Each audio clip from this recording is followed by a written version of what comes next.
أعوذ بالله من الشيطان الرجيم. بسم الله الرحمن الرحيم. الرحمن علم القرآن خلق الإنسان علمه البيان الشمس والقمر بحسبان والنجم والشجر يسجدان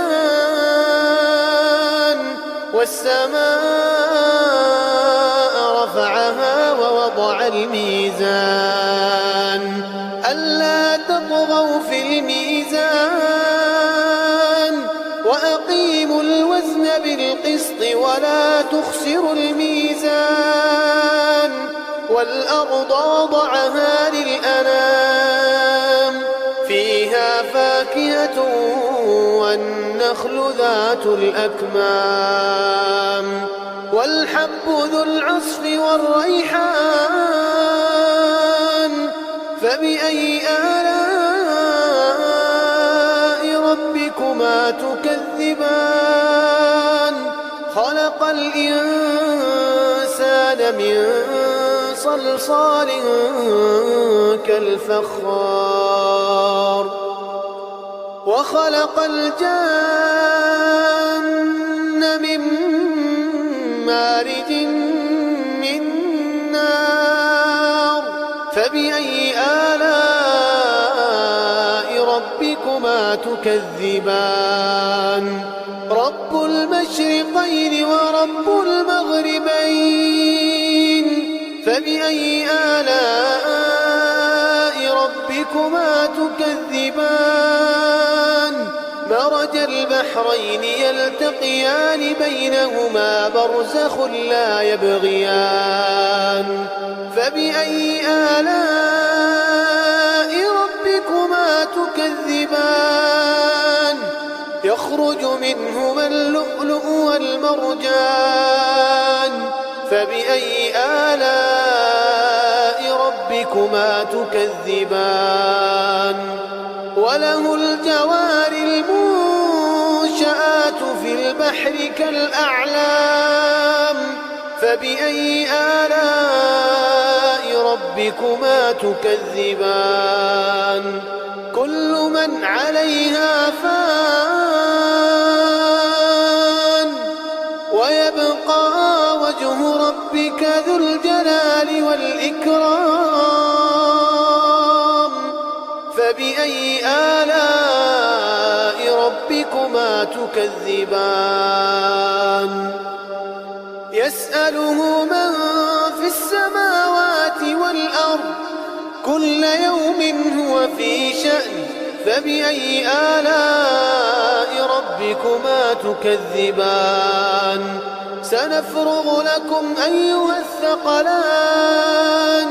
فبأي آلاء ربكما تكذبان يا معشر الجن والإنس إن استطعتم أن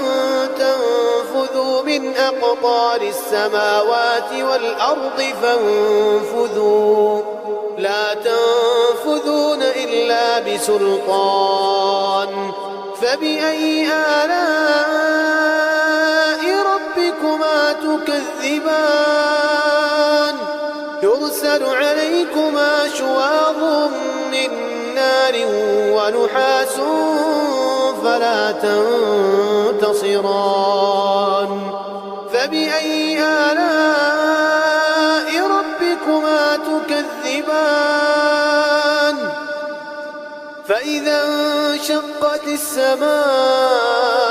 فكانت وردة كالدهان فبأي آلاء ربكما تكذبان فيومئذ لا يسأل عن ذنبه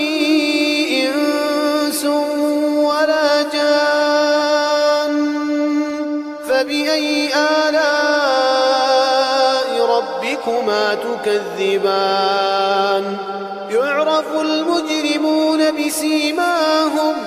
يعرف المجرمون يؤخذ بالنواصي والأقدام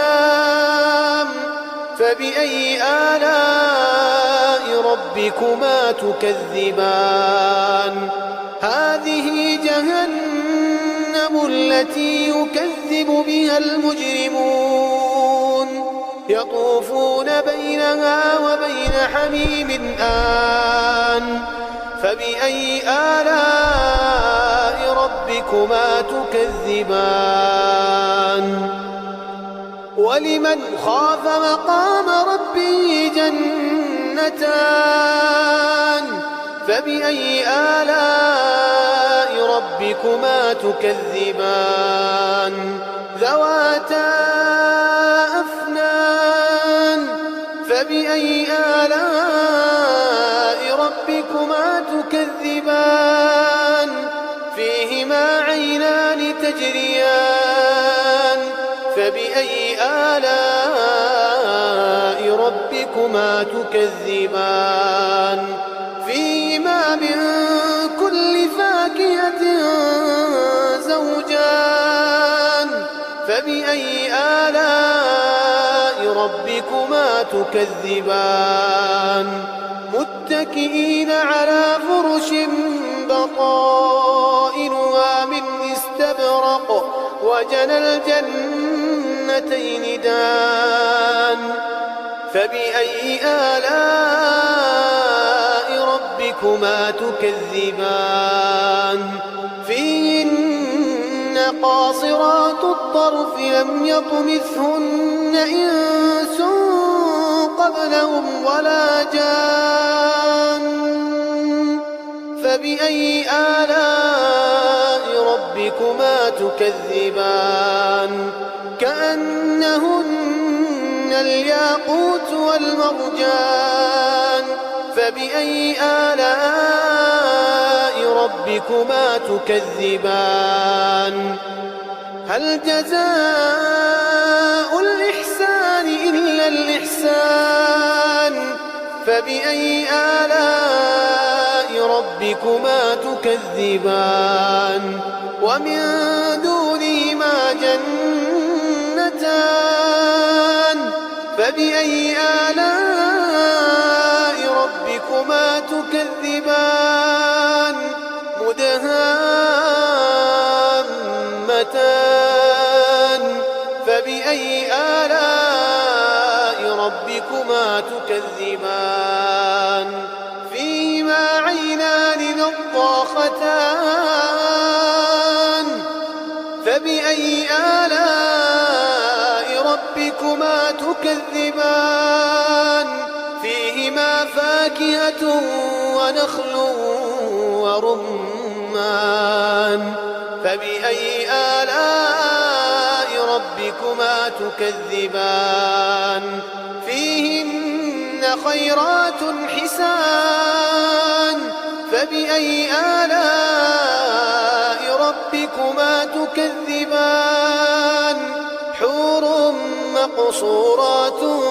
في الخيام فبأي آلاء ربكما تكذبان لم يطمثهن إنس قبلهم ولا جان فبأي آلاء ربكما تكذبان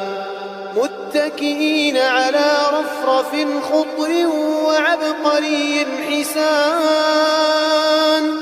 فبأي آلاء ربكما تكذبان تبارك اسم ربك ذي الجلال والإكرام